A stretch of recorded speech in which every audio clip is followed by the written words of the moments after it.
or the new education policy addresses the challenges of university education and higher education.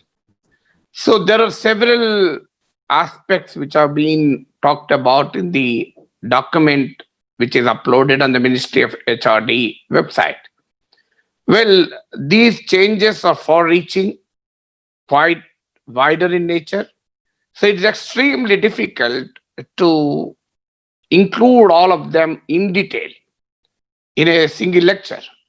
However, I wish to identify some of the suggested changes and react to them from my own perspective. Firstly, the new education policy rightly emphasizes the need for expanding gross enrollment ratio in higher education. The GER in higher education today stands at 26.3%. The NEP 2020 wishes to take this to 50% by 2035. Certainly a laudable task, because in a knowledge economy, higher education plays a significant role. The World Bank, in its knowledge-based global societies, observed economies are not merely built by the physical and natural resources. Economies in the knowledge-based global societies of the 21st century are increasingly built upon human resources. Higher education plays an instrumental role in developing and shaping the human resources of a country. So therefore, expansion of higher education to new frontiers is a laudable goal which the NEP sets for itself. Well, I still remember the last time the new education policy was introduced by the government of India in 1986. I was a student at the time, and the document entitled Challenges of Education, a Policy Perspective, law introduced at the time to initiate a debate on the new education policy, pegged the gross enrollment ratio in higher education at below 5%. So in 1986, it was below 5%. In 2020, we are 26%, and we want to take it to 50% in another 15 years. But the more point is, how do you like to ensure this higher GER? Well, the document makes a subtle reference to the manner in which this higher GER is aimed to be achieved. While talking about equitable access to everyone, obviously every education document speaks about it. It emphasizes on open distance learning, online education mode. Well, I am not against online education or open distance learning, but no one can disagree with me that online and open distance learning can form a substitute to physical classroom setting and higher education imparted through colleges and universities.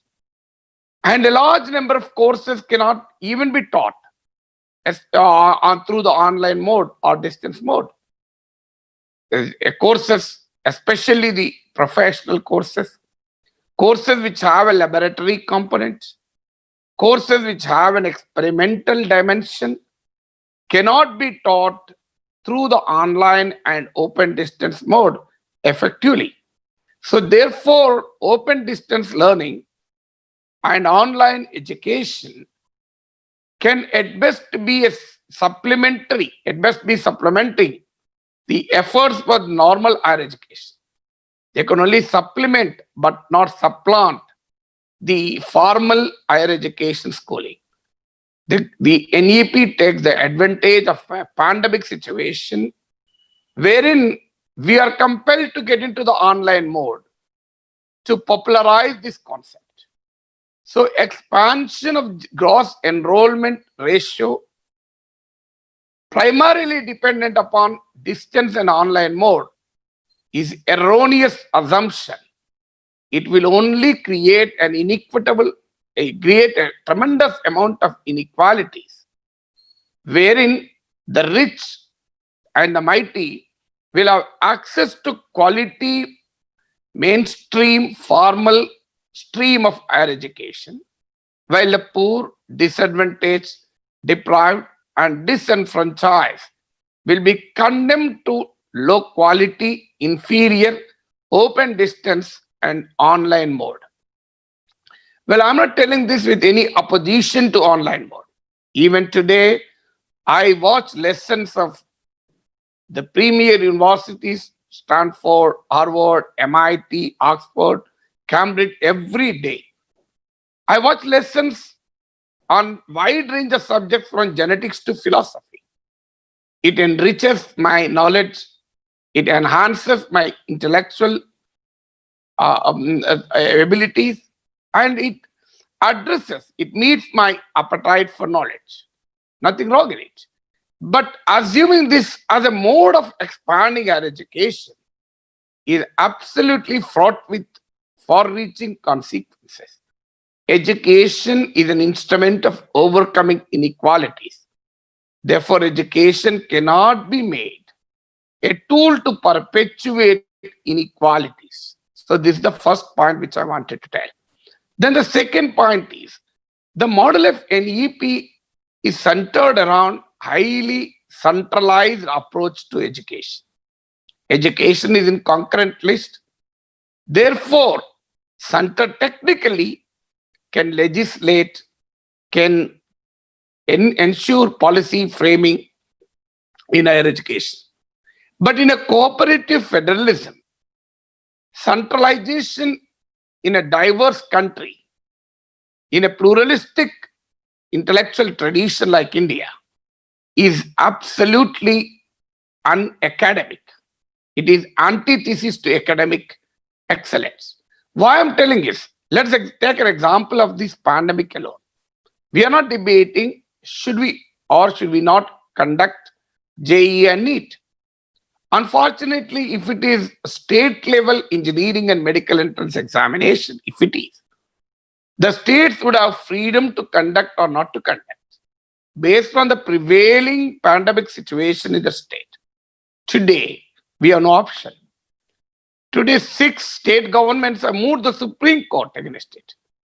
Today, central government decides that we will conduct JEE and NEET. Who has to create facilities for the students so that they safely pass through this test? Well, it is again the state governments. Central government decides the policy. State governments should bear the responsibility. If the state government failed to bear the responsibility, both the people and the central government criticize the state governments.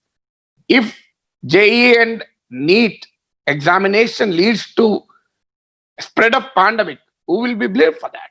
Again, the central government will blame the state governments that you have not made sufficient facilities for a safe conducting of examination. So this approach of center dictating the policy, states implementing the policy is anti-federal in character. So we have seen today, if it is a decentralized examination, states where the COVID-19 is not so serious would have gone with their examination. States where the pandemic is of grave proportions would have waited for some more time. Today, the data suggests that large number of cases, majority of cases are only in 4 or 5 states. Some states have already entered the phase of declining daily new cases. Today, you have no option. Whether you have the pandemic in a very serious condition or not, you will have to go for the examination. So this is the bane of centralization. The NEP aims at further centralizing the policy on higher education. We still remember the Higher Education Research Bill introduced during the UPA government, which was stalled in Rajya Sabha for its centralized character. I'm not telling that the present University Grants Commission is a perfect model.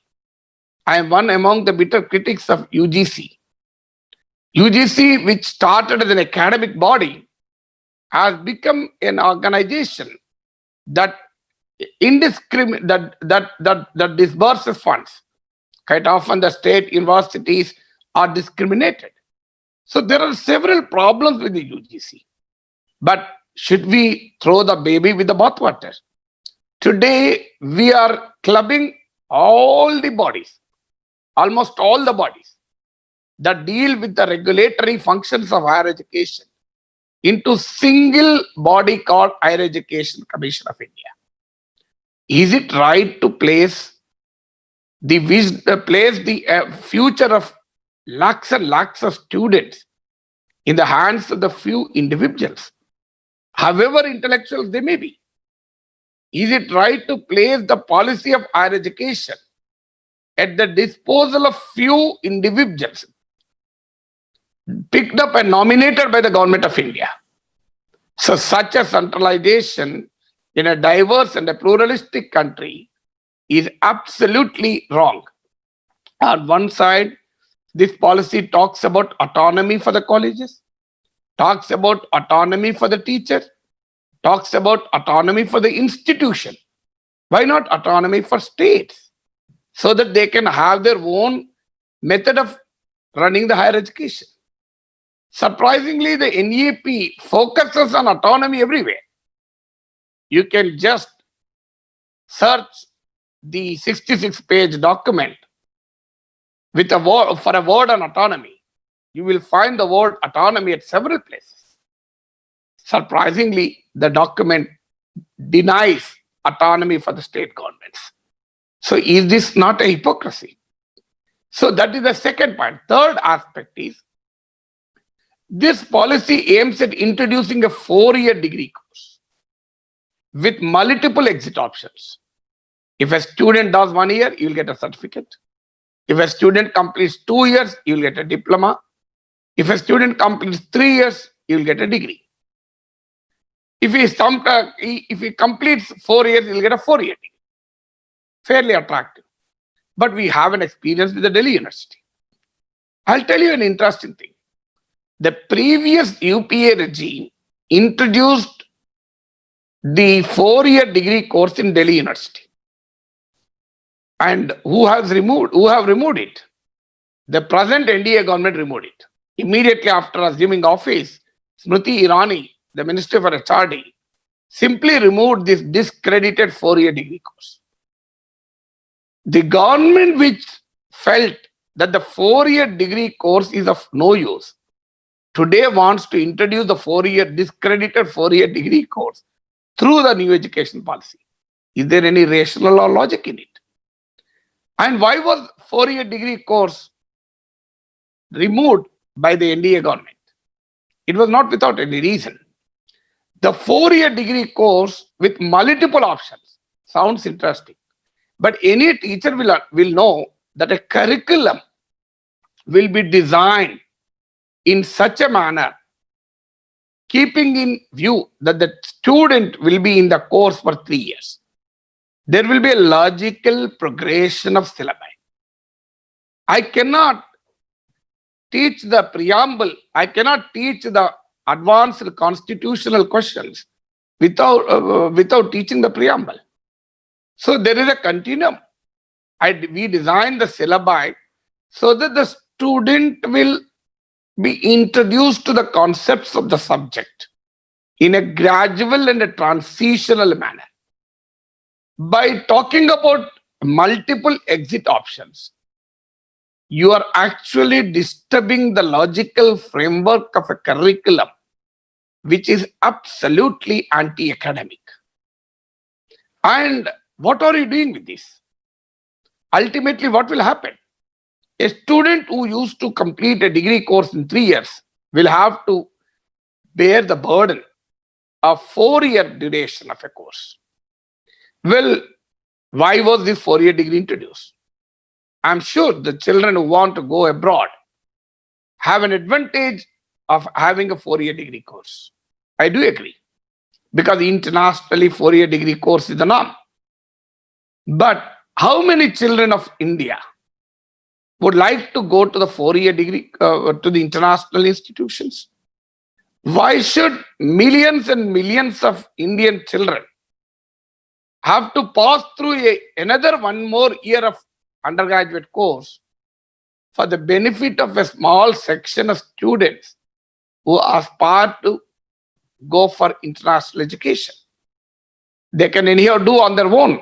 There are several methods. So we are imposing one more year.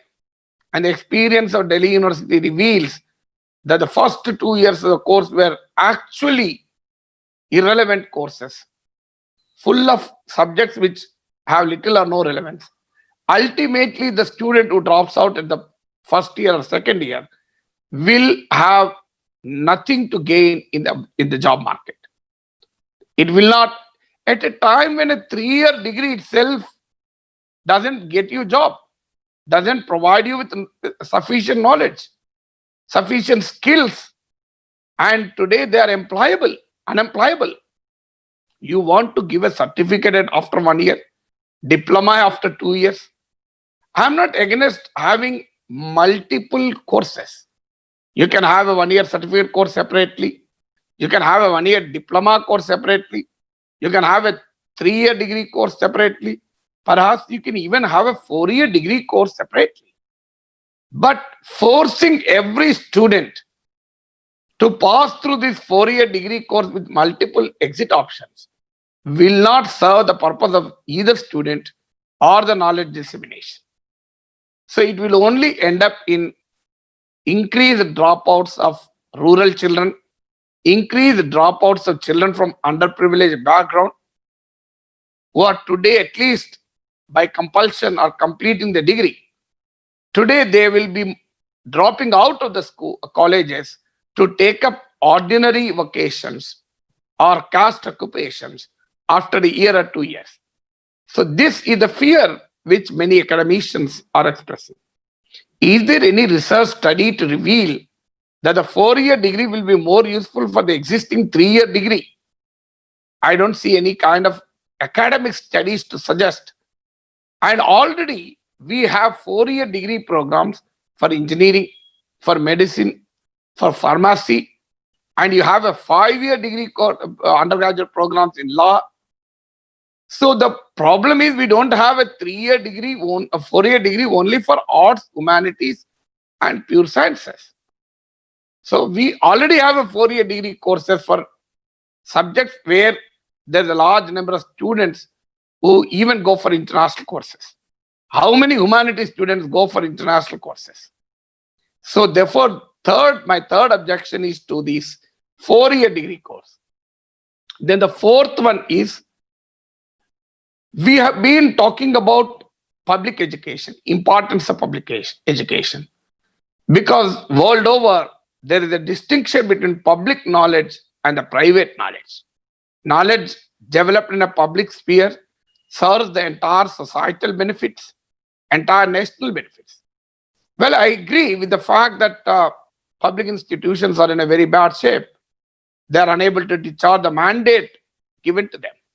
But that doesn't mean you will undermine the importance of knowledge in public sphere. The Knowledge-Based Global Society report of the World Bank says there's more amount of research done on scleroid, beautiful looking tomato, but not nutritious wheat. More research is done on cosmetics and toiletries rather than a cure for diarrhea. So this is the difference between private knowledge and public knowledge. At a time when we have to improve the access of average Indian to the higher education in a knowledge economy, because in the pyramid of Indian education, both the bottom and the top are narrow. We need to expand primary and secondary education. We have to expand higher education. In a country of India's size and developmental challenges, juxtaposing one form of education with the other is actually a fraudulent argument. So there is a need to expand higher education in public sphere. But this document calls for private philanthropic partnership.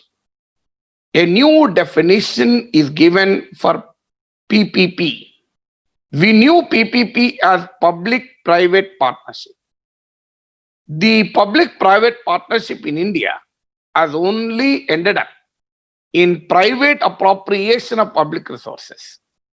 So obviously, as the PPP in the earlier definition is thoroughly discredited because of the private appropriation of the public resources, now the new education policy invents a new phrase called public philanthropic partnership. Yes, philanthropy is there in the international experience. Look at the institutions like Harvard, MIT. But have you seen any industrialist donating a part of their wealth for the development of any university in India? The maximum support which has come for the universities is from the alumni, but that is also very negligible. India has no experience of higher philanthropic support to higher education in this country. We had an example of philanthropists setting up of colleges in the olden days, which we popularly call as aided institutions. But today, thanks to the government policies, aided institutions have become endangered species. Great institutions which had an outstanding contribution to the world of academics, which have produced some of the eminent men and women, are today languishing for funds. And when you do not have a history of philanthropy support to higher education, this document talks about public philanthropic partnership. Ultimately, this will be a kind of a camouflaging of commercialization. It will ultimately lead to privatization and greater commercialization. So this is the fourth aspect.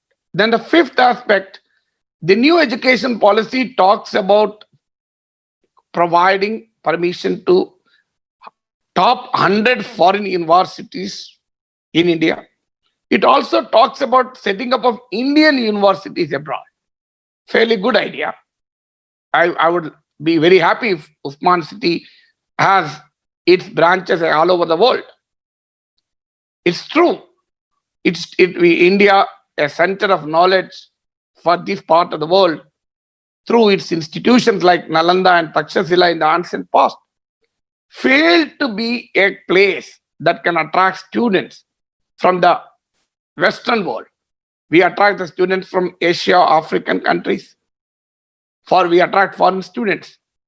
Indian higher education system has a capacity, inherent capacity, to provide education, to use the phrase NEP uses, to become the Vishwa Guru.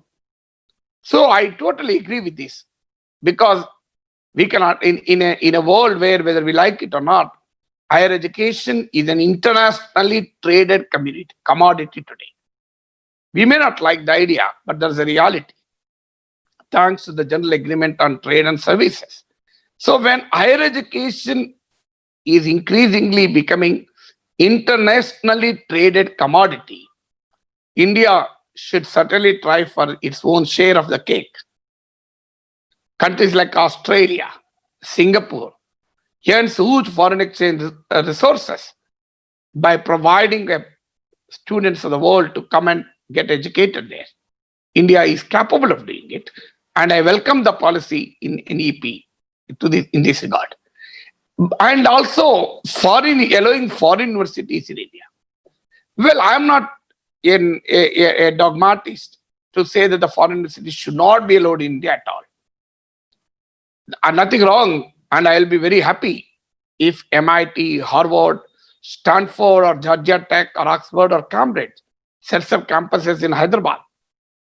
But the question is, will these 100 universities, top 100 universities which NEP talks about, come and set up equally standard campuses on Indian side? This is a question. I'll just quote the World Bank UNESCO Task Force report. The report says the top universities of the Western world sell their image and the brand in the developing countries. They set up weak campuses which are no way in comparison with the parent institution. They will only capitalize on the craze Indians have for these premier foreign universities. And they will only exploit the demand for quality higher education in India. So what will be the fee structure? What will be the course structure? These are all questions that still remain unanswered. If the foreign university comes and sets up a campus here and teaches a course which Indian universities can also do, it doesn't serve any purpose. They should come and teach something which Indian universities lack the capacity to do. And the foreign universities should set up campuses which are reasonably of comparable standards. If Harvard University sets up a school, managed Harvard School of Business in Hyderabad, I think they should be of a comparable quality. But I don't think this will happen because the intellectual legacy of university is developed over 100 to 150 years. Stanford, I have gone to United States in 2013 and visited at least more than half a dozen universities. I've gone to MIT, Harvard, Princeton, Georgia Tech, Columbia. I've gone to several universities and I've seen the wonderful infrastructure they have, the massive MIT library. I was so jubilant to dance before the Harvard School of Business. I know the importance of these universities, but the intellectual legacy of these universities has not been created overnight.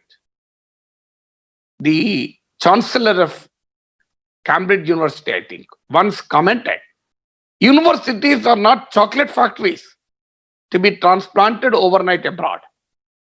Oxford University has a glorious intellectual tradition that goes beyond a century. So the epistemic legacy of these great universities cannot be transferred to their Indian branches in a year or two. Instead, we should in fact focus on developing our own indigenous intellectual legacy, where Prime Minister talks about vocal for the local. So I am really vocal for the local, but the NEP is vocal for the global. So this is a contradiction in the thinking of the government. On one side, they talk about vocal for local. On the other side, the NEP, their own policy is vocal on local, on global, undermining the local intellectual tradition. Instead of trying to bring Stanford to India, why can't we make our IITs on par with Stanford universities? Our management schools on par with Harvard School of Business. When a small country like Singapore can create a national university of Singapore, why can't India do that? So this is the question which we have to ask. I am not against collaboration between Indian universities and the top foreign universities. I'm not even against foreign universities setting up of their campuses here, provided they are of a reasonable access to the people of India, provided the intellectual legacy or the quality of teaching and learning, quality of infrastructure will be of a comparable standard with the parent institution. I was subject to correction. I was told that the Georgia Tech China campus most often relies on the online lessons from the main campus of Georgia Tech University in the United States. I don't think that will serve any purpose. When you have a building here and you'll only, anyhow, you can see the online lesson sitting in the small city also.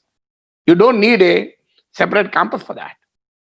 So that's the fifth point. Sixth point is the NEP makes an artificial distinction between research university, teaching university, and the policy says there will be three types of institutions. One, research university, teaching university, and the third one is degree awarding colleges.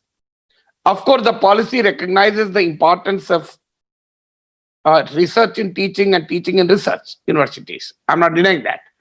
But this kind of a distinction is, I think, is not an academic choice, because higher education is a combination of three things. In fact, not just three, four things. One, research; two, teaching; three, extension; four, outreach. Or if you club extension outreach, it is a three-pronged role of a university teacher. Why do we need research? We need research to make original additions to knowledge. And why do we need teaching? We need teaching to transmit that knowledge from one generation to the other. Why do we need extension? Because, as NEP itself rightly points out, higher education should have an active societal engagement, active public engagement, and they should be in a position to find solutions to the problems of society. Unfortunately, Indian higher education is not up to that mark, but that should be the objective of an higher education. So it is wrong to distinguish or create silos between research and teaching. Then the seventh one, the NEP wants to do away with MPhil. The problem with the NEP is its centralized character, as I told it in the first part of my lecture. But it is very difficult to implement a centralized education policy in a higher education system in India, a redundant higher education system in India, which is highly iniquitous. If you have a university which doesn't even have a proper faculty, and you have an internationally reputed universities, can you have a policy, same policy for the both? Can you have the same prices for a roadside hotel and a star hotel? So obviously, a policy that is apt for an IIT Kharagpur cannot be a policy, appropriate policy for an engineering college in Mahbubnagar. A policy that is appropriate for All India Institute of Medical Sciences or JIPMER cannot be an appropriate policy for a medical college in Siddipet, because the infrastructure varies, faculty varies, catchment of student vary, and a whole range of things are different. But unfortunately, the NEP ignores this diversity and plurality in India's higher education experience. For example, we have an MPhil degree. In conventional universities, I also agree with the fact that MPhil is proving to be a burden on the students. I have also done my MPhil, and students feel that it is a waste of another 2 years. But in the top institutions, MPhil provides an initiation into research. This pre-doctoral degree prepares a student for a higher research endeavor. In a university system where research has got seriously undermined, where the quality of research is eroded, research has become only an instrument of getting a PhD degree. When research failed to address critical questions or critical gaps in the knowledge system, well, we find MPhil as redundant. But in a university or an institution where research of high impact is done, and I'm sure MPhil will help the student to pursue a PhD, which will have a lasting impact on the knowledge. So therefore, it would have been perhaps advisable to leave it to the individual university to have an MPhil or not to have an MPhil. Why should someone sitting in New Delhi decide whether a university in Guwahati, university in Calicut, university in Karimnagar or Nellore have an MPhil or not? Leave it to them. So unfortunately, the NEP, as it is based on a highly centralized approach, refuses to give this autonomy for the university to even have or not to have a degree called MPhil. Then the eighth one is, well, NEP talks about multidisciplinary mammoth higher education institutions. It talks about multidisciplinary universities and higher education institutions. And in fact, a transition to this end has already begun. IIT Delhi has started a Center for Public Policy. IIT Kharagpur is starting a School of Medical Sciences. Several IITs have already have humanities and social sciences disciplines there. IIT Roorkee teaches even effective writing also. Well, this process is already on, and I have no quarrel with this approach. I strongly believe that the knowledge is multidisciplinary, interdisciplinary in character. There's no doubt about it. Biology converges with information technology to create bioinformatics. Politics converge with economy to create a discipline of political economy. Politics marry sociology to create a discipline of political sociology. So nanotechnology is a combination of several technologies. And knowledge gets enhanced when it interacts with different disciplines. So there is no dispute about it. In fact, I taught at a premier engineering college, Birla Institute of Technology and Sciences, BITS Hyderabad campus for 4 years. I was a visiting professor in economics without a formal degree in economics. I'm a electronics graduate with post-graduation in journalism, doctorate in political science, taught economics for 4 years at BITS Hyderabad campus. Well, BITS Hyderabad campus have a combination of degrees like MSc Biology with civil engineering, engineering with economics. It is required because the global institutions also have this. MIT, Massachusetts Institute of Technology, have a wonderful humanities and social science sections. The distinguished professors like Noam Chomsky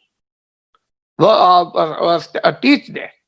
So the institutions, even at Johns Hopkins University, one of the greatest medical school, have courses in journalism too.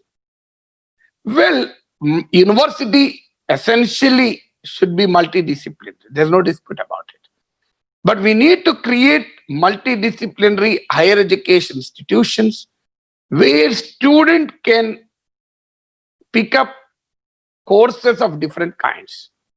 But my only fear is, how will it be implemented?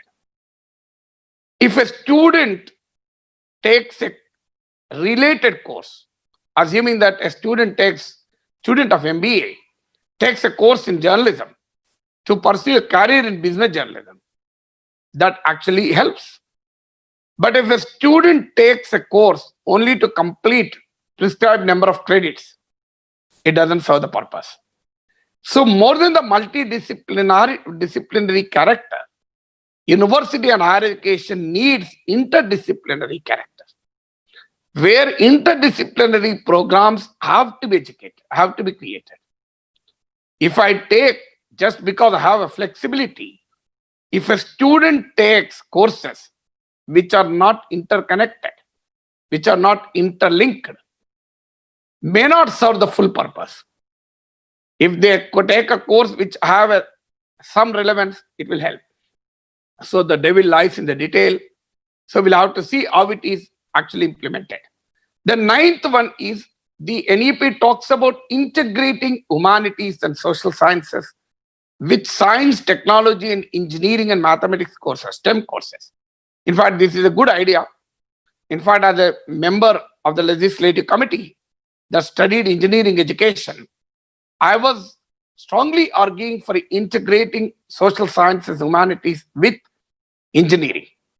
Not just engineering, with medicine, with everything. Because obviously, you have a completely different approach. It's not just enough to have a technology, you should also have a social outlook. So integration with social sciences and humanities will increase the creativity, critical thinking ability, communication skills, so the social awareness of an engineering graduate. It helps him to have a better teamwork. And this social approach is required because technology is not value neutral. Developing a low cost laptop and developing low cost car are not equally good technologies. They are good, equally good in terms of the technological component, which we call it as a frugal engineering. But there is a world of difference in terms of their impact on society. A low-cost laptop will revolutionize teaching learning processes, help in great way the disempowered children of India.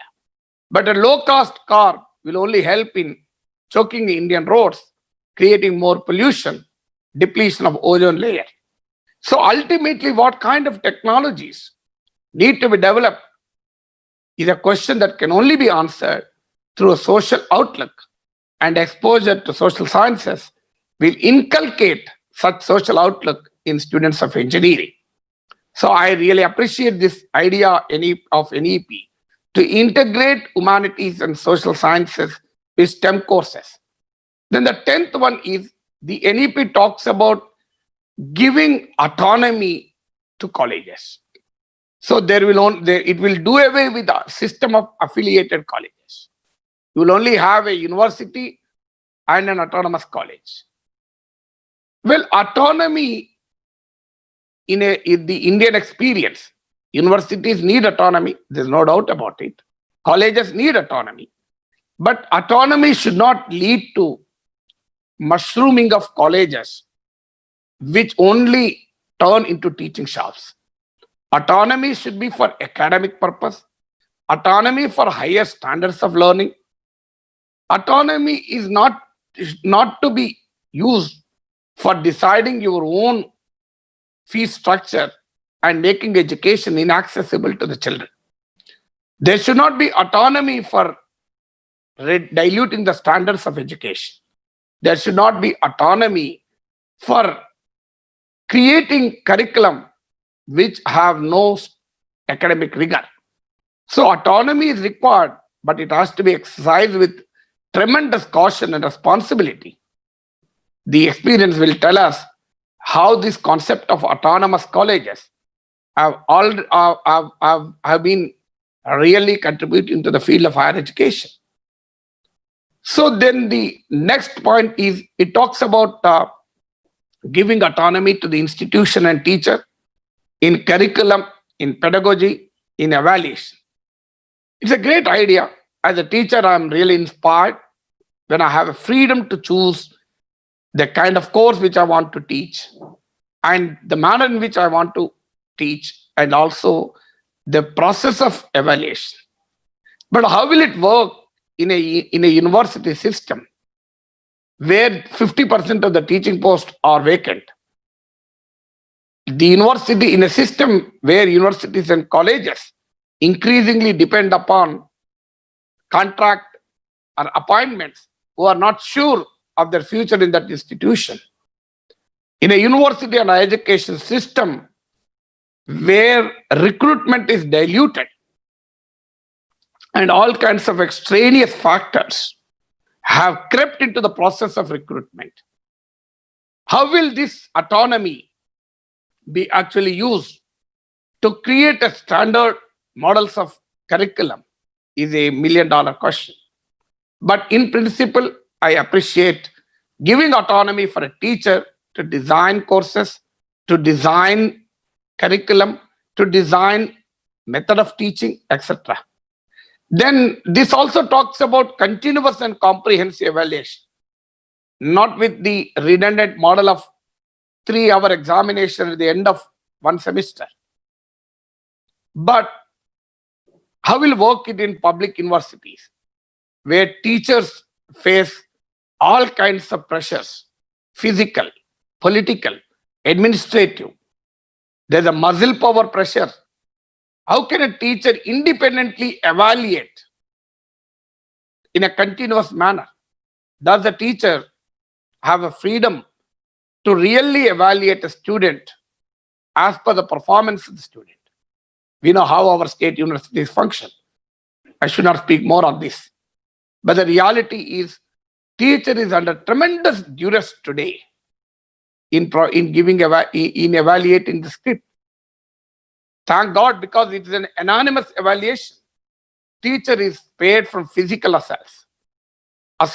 But if it is not an anonymous evaluation, I'm sure many teachers, at least the good teachers, who want to evaluate the performance of the student based on one's intellectual conscience, will be seriously endangered, because we do not have a system, and we have a system that is absolutely a few purely academic kind of system.